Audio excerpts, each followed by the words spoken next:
So is anybody else nervous? Is it just me? Excited. It's my birthday.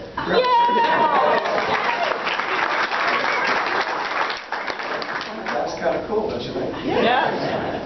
Checks can be made payable.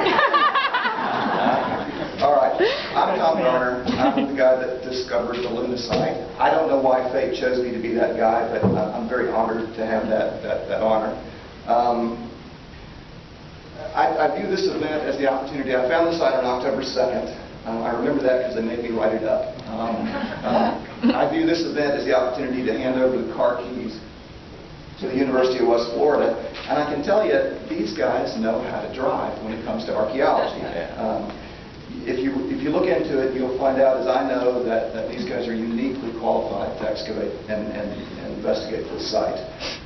Under the direction of John Worth, with the help of Dr. Elizabeth Benchley, their colleagues, their support staff, their students, this site is in very, very good hands, and that makes me very happy.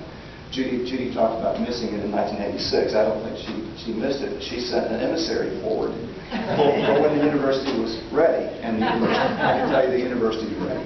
All right.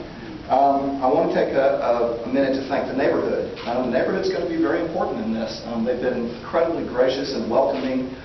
They're as excited as these guys are, I think. We had a great meeting with them last night, and it's going to be a lot of fun.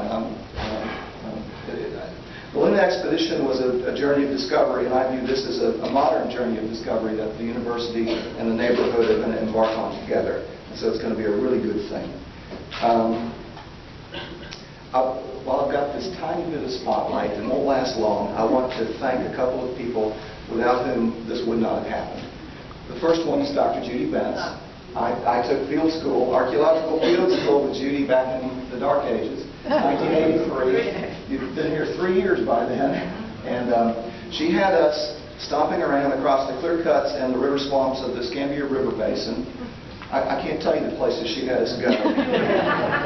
We dug millions of perfectly square holes. And we kept the artifacts out of them, and then we filled them all back in again, over and over and over again in the hot sun.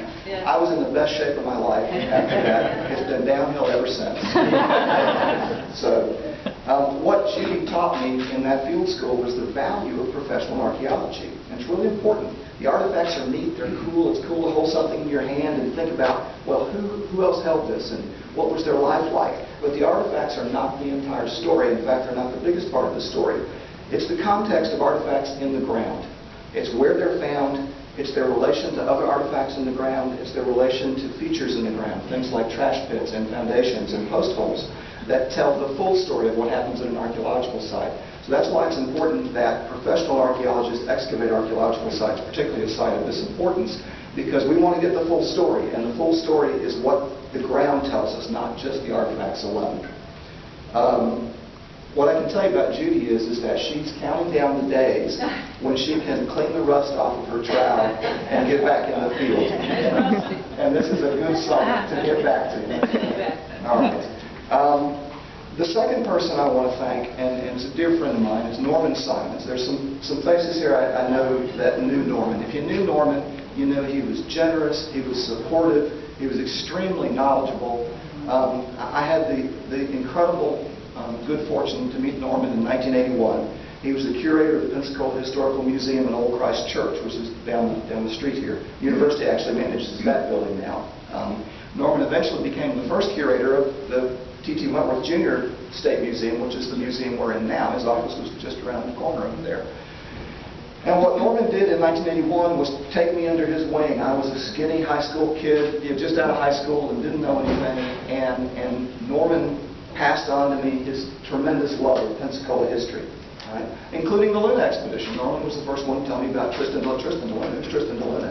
So Norman told me about de Luna, and I can't tell you the number of times over the years that we discussed, well, where is it? Right? Where are the ships? Where's the settlement? This was before any ships were found, right? And we spent a lot of time talking about that. The other thing that Norman did for me is he showed me how to identify artifacts. I can remember I would find stuff and I would bring it in to Norman. He'd very patiently tell me, Norman, how do you know how old it is? How do you know who made it? What does it mean, right? And so without that, I wouldn't have known what the stuff at the Luna site was, because Norman started me down that path. And back when the archaeology program at the university was just getting started, I had the opportunity, don't tell her I said so, but I taught Judy how to identify. It was Norman that taught Judy how to identify historic artifacts. And so Norman's legacy passes through the university as well. That makes me so proud. Norman would have been, I can't tell you how thrilled Norman would have been, because he'd been looking for this longer than anybody, right? And he would be terribly, terribly proud of me. And I just can't tell you how that makes me feel. He passed away in 1989 and did not get to see this, and I hate that, but he would be very proud. Let's see what else we got here. So I guess to sum up that part, I don't view myself as representing myself here alone. I'm representing Norman, and that's an important thing. I want to leave you with the words of Dr. John Worth. In honor of the Star Wars premiere, I'm going to start calling him, seriously, I'm going to start calling him Obi Worth Kenobi. And you're welcome to do that as well. All right, so I find these artifacts. It's a bunch of art. They don't look like much, and I'm telling you, they made me pose for that picture. It wasn't my idea. But they don't look like much to you guys, but to us guys, we look at them and, lose our breath over it, right? And so I bring these artifacts to the University of West Florida's archaeology laboratory, and Jan Lloyd, our lab director, was there, and Elizabeth Benchley was there, and John was there, and John comes in, and he sits down, and he looks at these trays of artifacts. There's a couple of hundred pieces of pottery and a few little doodads, and he starts, that's Columbia Plain, that's right, that's the olive jar, that's transitional olive jar, and that's redfish, just like off the wreck. And after a few more minutes of this building excitement, he stops, and he looks at it, and he says, "Holy moly!" Which I think is a professional archaeological term. So that to me sort of sums up the site. Holy moly indeed. And just to show you how excited these archaeologists are, Margot Stringfield is one of our archaeologists, and she's watching this from California over the telephone. So that's our subject. So a lot of folks have congratulated me over the past couple of weeks, but today I want to offer my own congratulations. Congratulations to the neighborhood. This is going to be a cool thing for them. They're excited as can be. What an honor. I'm jealous that they live there and I don't. Congratulations to the university. They're terribly excited. They're going to be doing this for years. And congratulations to Pensacola, my hometown. So thank you.